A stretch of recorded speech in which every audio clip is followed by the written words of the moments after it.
Judges chapter 6. The Israelites did evil in the Lord's sight, so the Lord handed them over to the Midianites for 7 years.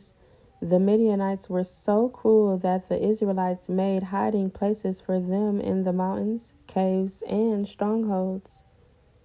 Whenever the Israelites planted their crops, marauders from Midian, Amalek, and the people of the east would attack Israel, camping in the land and destroying crops as far away as Gaza.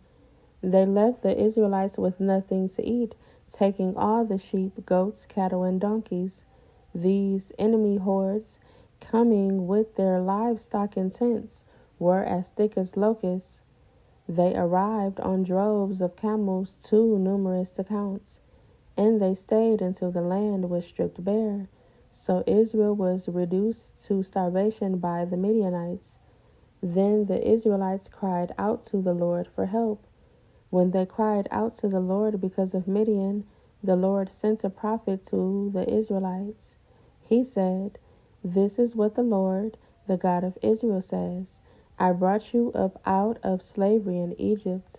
I rescued you from the Egyptians and from all who oppressed you. I drove out your enemies and gave you their land. I told you, I am the Lord your God. You must not worship the gods of the Amorites, in whose land you now live, but you have not listened to me." Then the angel of the Lord came and sat beneath the great tree of Ophrah, which belonged to Joash of the clan of Abiezer.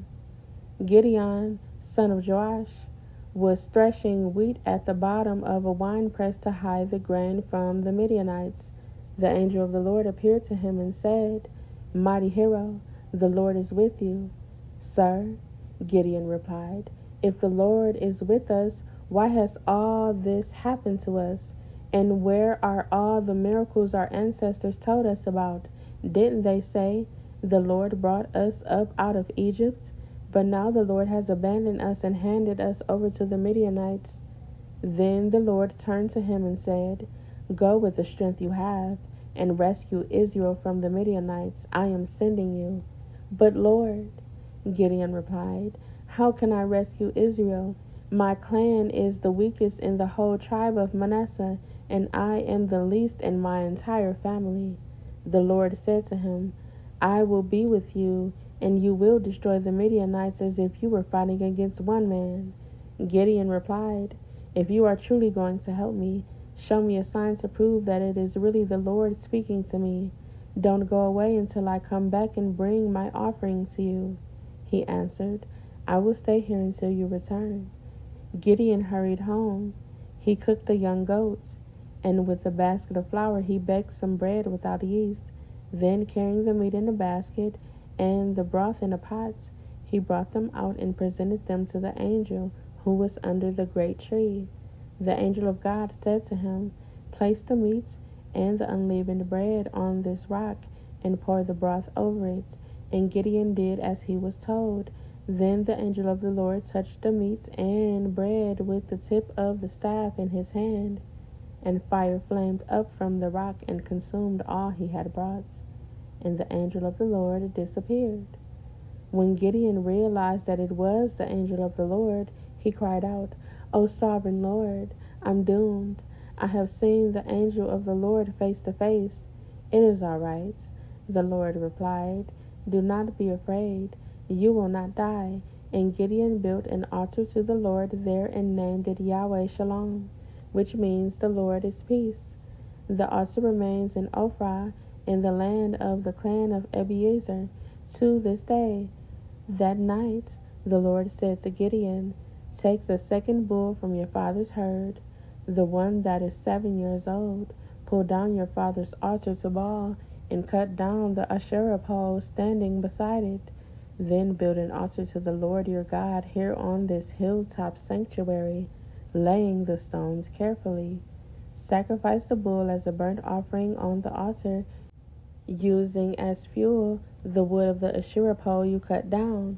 So Gideon took 10 of his servants and did as the Lord had commanded.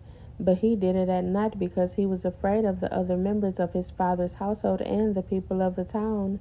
Early the next morning, As the people of the town began to stir, someone discovered that the altar of Baal had been broken down and that the Asherah pole beside it had been cut down. In their place, a new altar had been built, and on it were the remains of the bull that had been sacrificed. The people said to each other, "Who did this?" And after asking around and making a careful search, they learned that it was Gideon, the son of Joash. "Bring out your son," the men of the town demanded Joash.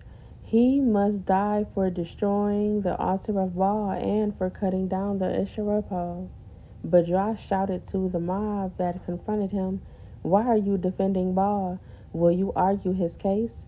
Whoever pleads his case will be put to death by morning. If Baal truly is a god, let him defend himself and destroy the one who broke down his altar." From then on, Gideon was called Jerubbaal, which means "let Baal defend himself," because he broke down Baal's altar. Soon afterward, the armies of Midian, Amalek, and the people of the east formed an alliance against Israel and crossed the Jordan, camping in the valley of Jezreel. Then the Spirit of the Lord clothed Gideon with power.